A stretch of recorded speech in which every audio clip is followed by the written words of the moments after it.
Opa! E aí pessoal, beleza? Bem-vindos aí a mais um vídeo do canal Errances aqui no YouTube, um canal dedicado à literatura, política e psicanálise. Eu sou o Will Franco e hoje eu queria falar com vocês de mais um livro desses que caiu no meu colo. Esse chama Em Busca da História.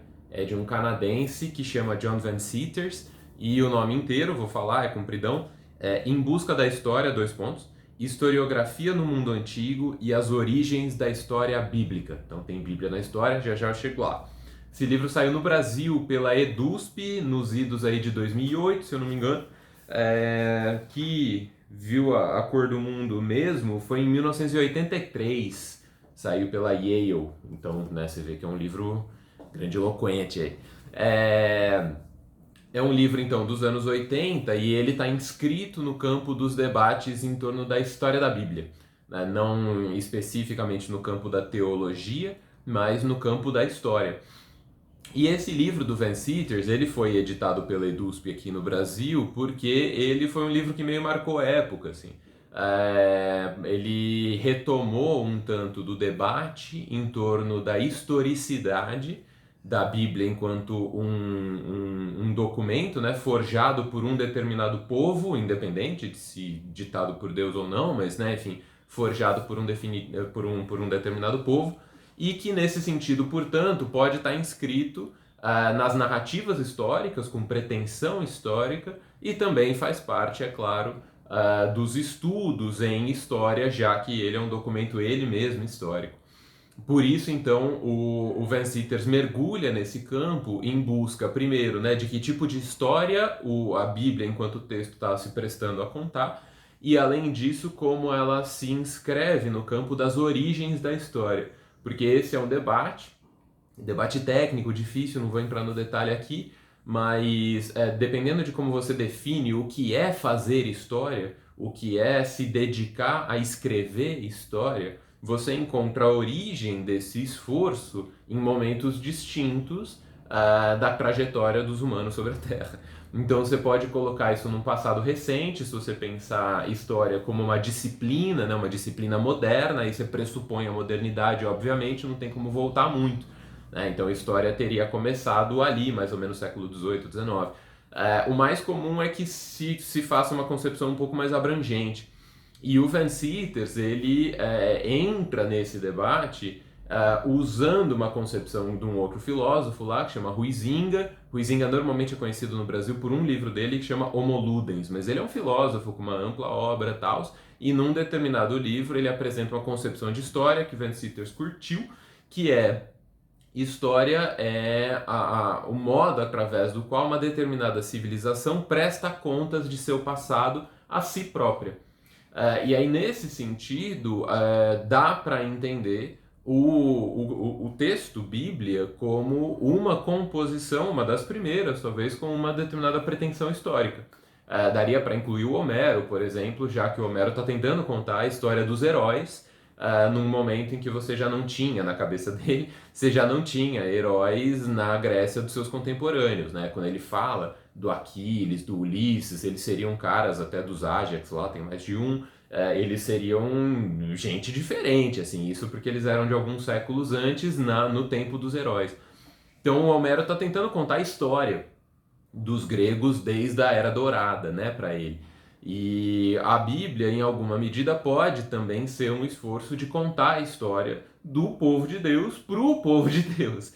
Então eles estão tentando contar de onde vieram, como funciona e articular isso um tanto, já que é muito comum que esforços historiográficos tenham uma certa pretensão normativa. Ou seja, quando eu estou contando história, eu estou tentando falar mais ou menos algumas outras coisas que eu estou embutindo no argumento, né? Às vezes como moral da história, no sentido mais usual hoje em dia, mas também no sentido de o campo do pensável e do não pensável, o que nos define e esse tipo de coisa. Né? Então, uma coisa é contar a história do Brasil pautada pelas glórias de seu exército. Outra coisa é contar a história do Brasil como um território em guerra há muitos séculos. Outra coisa é contar a história do Brasil como um terreno invadido por colonizadores. Né? São histórias diferentes, no fim das contas, ainda que elas estejam articuladas em torno de um mesmo conjunto amplo de fenômenos, vamos dizer assim, você ilumina ele a partir de ângulos diversos. E aí então o Van Citters entrou nesse terreno, tipo, então que tipo de história a Bíblia é? E ele, na época, né, ele foi recebido de maneira com muito debate, né, gerou um debate muito acalorado quando ele entrou nesse meio, porque ele, bom, primeiro, não se ocupou em absoluto da dimensão de iluminação divina, né, que estaria em causa ou não no texto, ele simplesmente não se ocupa disso. E ele vai cotejando um certo teste da historicidade, um cotejamento crítico do trabalho que é a escrita da Bíblia em comparação com outros esforços de registro que a gente consegue encontrar nas outras populações que conviviam naquele mesmo tempo e meio.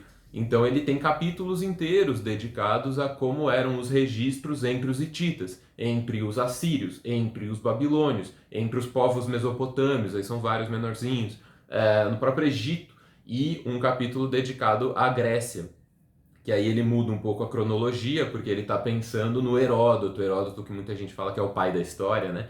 E aí ele vai um pouco articulando Heródoto com esses contemporâneos. É o primeiro capítulo de trabalho mesmo, né? São 10 capítulos no livro, a Grécia é o capítulo 2, que é quando ele abre o mapa mesmo. E aí toda a ideia é, Heródoto é o pai da história? Bom, sei lá, tinha um monte de gente ali, cara, a gente não sabe quem é o pai no fim das contas, né? Quem é o pai da criança. Tinha um monte de gente envolvido na bagunça lá, e aí ele vai mostrando como Heródoto recolhe elementos que também eram mobilizados pelos outros povos. E aí, né, enfim, estabelecido que era mesmo uma bagunça, aí ele mergulha. Então tem vários capítulos dedicados a esses povos todos, que eu enumerei agora há pouco, e aí depois ele entra no texto bíblico. E chegando lá, entra então esse outro aspecto que gerou muito debate do livro dele, que é uma análise textual, inclusive usando recursos da literatura comparada, né? Recursos técnicos de uma outra tradição. Então, apesar do livro ser um livro de história e de objeto ser Bíblia, ele usa elementos da literatura comparada para tentar ver a composição do texto. Porque uma coisa que a gente sabe é que havia fontes no plural inspirando a produção desse documento que chega até nós, que a gente chama de Bíblia hoje em dia, né, compra num volume só, mas esse material ele é fruto de um processo de composição. E para essa composição, vários elementos convergiram. Quanto ao aspecto de iluminação divina, como eu disse, ele não se ocupa, não fala disso, né, nem pró nem contra, nem desacredita, nem nada, mas ele usa outros recursos. Tem esse do cotejamento crítico comparado com outros recursos de outros povos da mesma época, e tem esse outro do cotejamento entre as partes que compõem o todo. E aí ele usa vários recursos ali para dissecar o texto, né? Então uma coisa é fazer a citação de reis. Então tem passagens da Bíblia onde eles vão falando as histórias das dinastias. Tal rei, quanto tempo ele reinou, como foi o reinado, quantos filhos ele teve, qual foi o filho que subiu ao trono, como foi a passagem. E aí vai para o outro, e assim vai. Tem passagens da Bíblia que são assim. Tem passagens da Bíblia que tem vários elementos de literatura atuando. Parábolas, paráfrases e várias outras coisas ali que ele vai citando, não vou lembrar de cabeça agora. Então ele vai estudando o texto na maneira como ele foi composto. E tem um debate onde ele tem uma posição muito específica, que é dos ditos escritores ali que contribuíram. Porque tem um trabalho, esse é um trabalho em estudos da Bíblia no geral, de tentar separar quais foram as contribuições de um ou de outro daqueles que contribuíram para a confecção do texto. Porque é sabido, isso está bem estipulado já, que não foi só uma pessoa que meteu a mão de cabo a rabo no texto. Então teve adições, e teve edições, e teve subtrações, teve complementações e tudo esse tipo de coisa, suplementações. E aí isso gera um trabalho de estudo de quem foram esses sujeitos, que eles não são nomeados exatamente, a questão não é descobrir quem foi isso. Ah, foi o Joãozinho que fez isso aqui. Não tem muito esse trabalho, eles inclusive muitas vezes são chamados por uma letra só, para não dar a entender que é alguém. Então tem o J, tem o P, tem o DTR, mas eles têm nominhos, né? Então J seria o javista, javista porque era o cara que trouxe com mais clareza o elemento do Yahvé. Aí o deuteronomista é o cara que teria trabalhado mais extensamente num trampo que a gente chama de Deuteronômio, tem inclusive um dos livros da Bíblia chama Deuteronômio.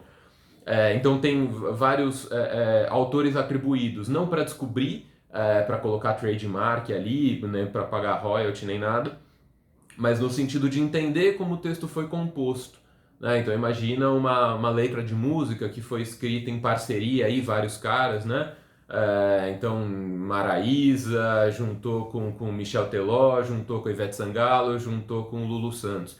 E chega uma hora, morreram eles todos, não sei porquê, mas a gente já não sabe mais o que é de quem. E aí teria um trabalho dos estudiosos, né, de teoria da música, de teoria da composição, tentando ver, esse verso aqui é Lulu Santos, certeza, porque tem isso aqui, e aí eu falo, esse aqui é da Ivete. E aí eles já não sabem mais o que é de quem. Então é mais ou menos isso que está rolando em relação à composição desse texto, que é a Bíblia. E o Van Citters, ele é muito contundente nas posições dele, ele refuta coisas muito estabelecidas na tradição até os anos 80, com muita clareza e muita ênfase, fala isso aqui, mano, isso aqui, ó, esse clássico fala, esse clássico fala, esse clássico fala, tá errado, totalmente errado isso aqui. Então ele faz isso algumas vezes, isso é uma coisa que impressiona, é um texto muito contundente, assim. Ele é muito claro em dizer por que ele acha que está errado, 90% do tempo. Tem umas vezes que ele só descarta porque sim, mas de vez em quando ele explica, o mais comum é que ele explique.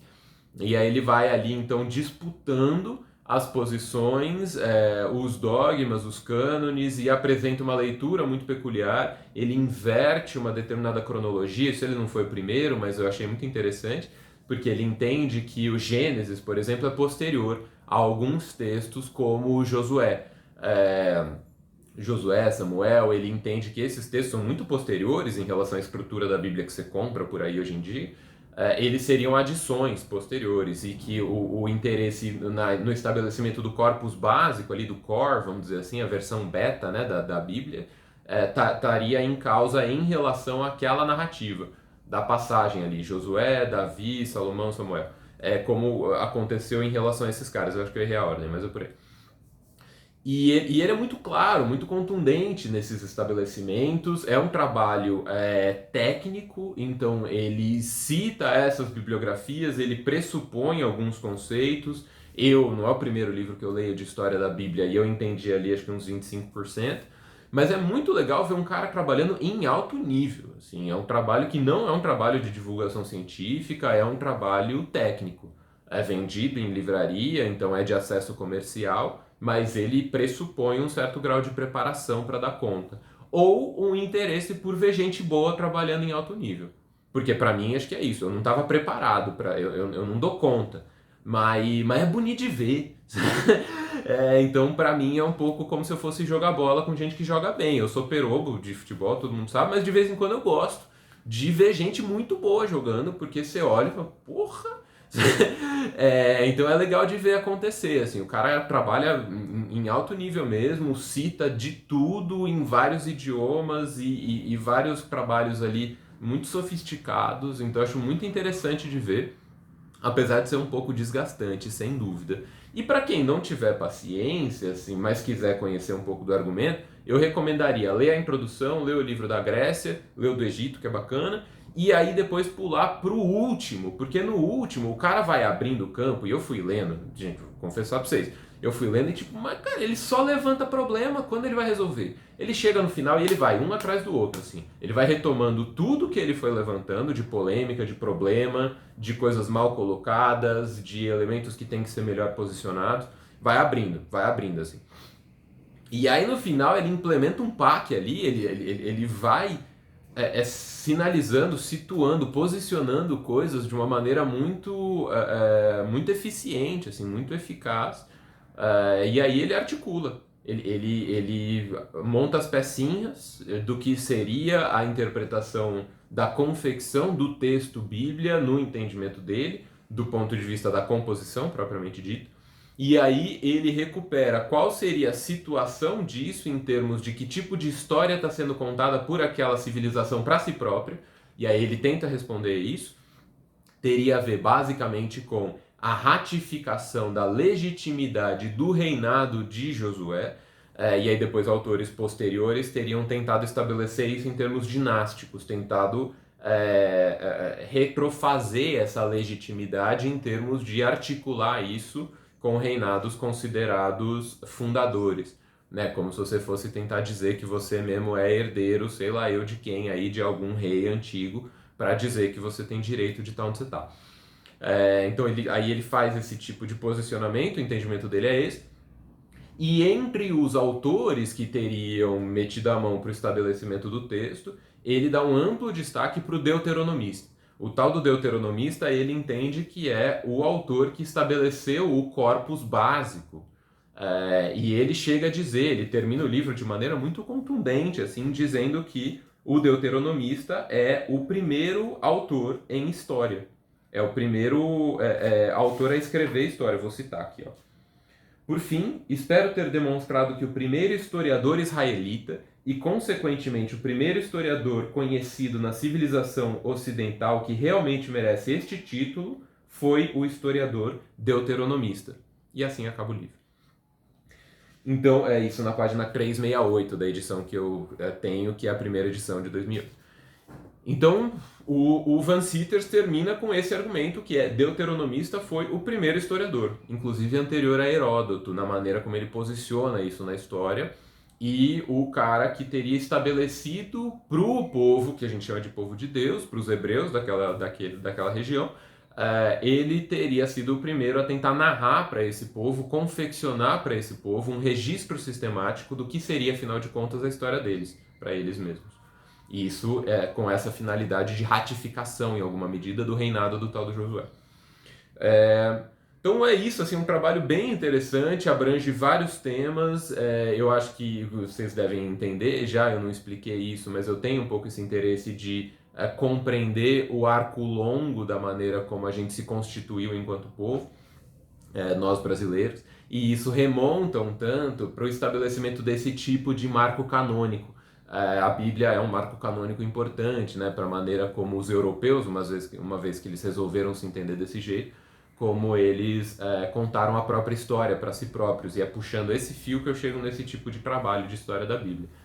Mas é um trabalho legal de ver, assim, um cara trabalhando em alto nível, um tanto exigente, porque é longo e é técnico, mas é bonito de ver, assim, é um cara muito bom, um cara muito erudito, no final ele é muito generoso, a impressão que me dava era que ele estava meio guardando o jogo, assim, né?